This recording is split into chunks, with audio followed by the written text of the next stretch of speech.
Qual é a sua relação com o apego? Apego com as pessoas, apego com objetos, apego ao passado, a sentimentos. Então eu gostaria que você ficasse ligadinho, porque a gente vai conversar sobre isso a partir de agora.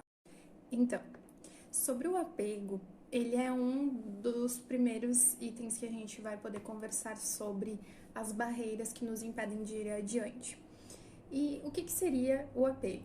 Assim como a gente já tinha conversado no vídeo sobre as barreiras mentais, o apego, ele é algo que nos impede de conquistar algumas coisas justamente porque ele nos atrasa. Então, a falta de desapego em algumas situações pode sim atrasar a sua vida de alguma forma. Por quê? Porque você se apega a sentimentos, a pessoas, a pensamentos, de repente, ou objetos que às vezes não tem tanto valor assim como você está dando.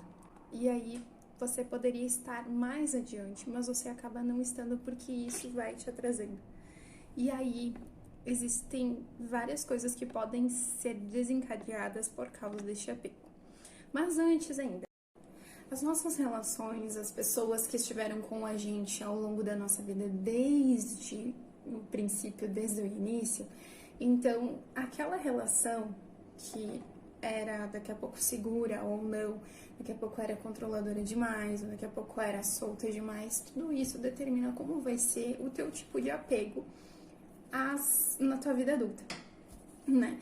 Então, o que acontece? Se, por exemplo, os seus cuidadores ou os seus pais, eles eram muito controladores, então você vai, provavelmente, isso não é regra, mas sim, pode ser que aconteça, de você se sentir inseguro em muitas vezes. Por isso que quando alguém ela é muito apegada a alguma coisa, é justamente essa questão, porque encontra segurança naquela pessoa, naquele objeto, naquele sentimento que te faz fugir de alguns sentimentos que não são tão bons de se sentir, né? Sentimentos, não posso dizer negativo, eu vou dizer esses sentimentos eles são desagradáveis de sentir. E aí acontece que todo esse apego inseguro ele acaba desencadeando muitas outras coisas, como a insegurança e a pouca valorização pessoal. Então, sempre o outro faz melhor, sempre tem aquela coisa... A gente tinha conversado sobre insegurança até esses tempos atrás, né? Mas também está bem ligado a isso.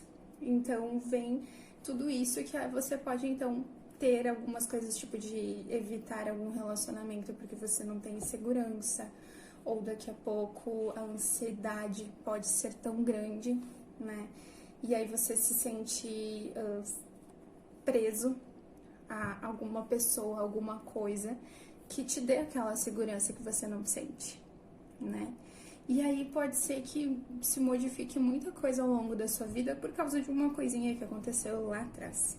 Mas você pode fazer sim as pazes com você mesmo a partir do momento que você se limita em cuidar de si, no autoconhecimento, né? Porque justamente isso afeta a visão que você tem de si, a visão que você tem do mundo, a visão que você tem dos outros e a visão que você tem do seu futuro, né? Então é bom que você possa se observar, o quanto você está se sentindo apegado, o quanto a opinião dos outros vale muito mais do que a sua, justamente para que você consiga cuidar um pouquinho mais de si. E principalmente, se você não conseguir fazer isso sozinho, porque realmente sozinho é difícil, procure a ajuda de um profissional, que ele vai te ajudar nesse processo, certo?